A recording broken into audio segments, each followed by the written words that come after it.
Routine numéro 3 pour améliorer ta flexion en squat. Donc du coup, toujours sur le même principe des Palm Rise, 30 secondes d'étirement, 10 secondes je pousse, 10 secondes je tire, contre là où j'ai poussé, 30 secondes où je relâche pour venir chercher de l'étirement. Donc du coup, on va le faire avec une kettlebell. On va prendre une kettlebell lourde, là je le prends léger pour la démo. Donc on va aller pousser le genou le plus loin possible en relâchant pendant 30 secondes.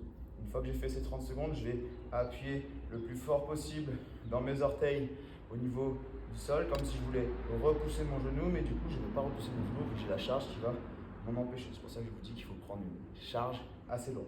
Une fois que j'ai fait ça pendant 10 secondes, je vais essayer de relever les petits doigts de pied pendant 10 secondes. Et une fois que j'ai fait ça, je relâche et je vais chercher un petit peu plus d'amplitude avec la cheville. On fait jambe gauche, puis jambe droite. Une fois que j'ai fait ça, je vais venir prendre un gros élastique. Ce gros élastique, donc du coup, je vais le doubler. Je vais le passer au-dessus du pied. Une fois que je suis là, hop, je vais venir chercher l'amplitude max sur la hanche sans fléchir le genou.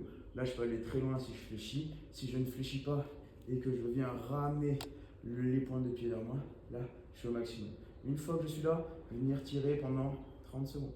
Une fois que j'ai fait mes 30 secondes, je vais essayer d'appuyer le talon vers le bas pour lutter contre l'élastique. Mais vous tenez avec vos mains et vous avez un élastique assez solide, donc du coup, vous ne pourrez pas descendre le talon. Une fois que j'ai fait ça, hop, j'essaye d'avancer le pied vers le haut, donc ramener les doigts de pied vers moi pendant 10 secondes.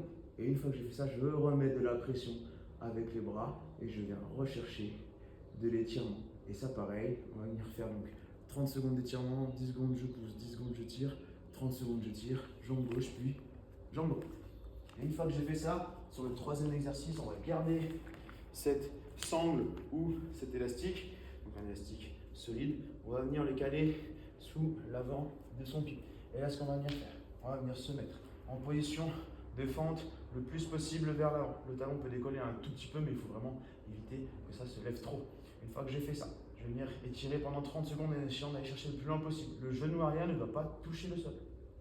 Une fois que je suis là et que j'ai fait mes 30 secondes, je vais essayer de pousser pendant 10 secondes. Et là, du coup, comme je me tiens ma sangle, je ne peux pas relever plus haut. Je ne peux pas me relever.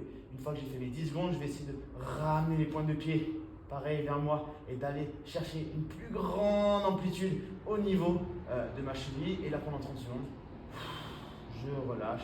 Et là, je me fais chercher plus d'amplitude en relâchant. Je fais jambe gauche, puis jambe droite. Et là, on aura fait un tour de cette routine numéro 3.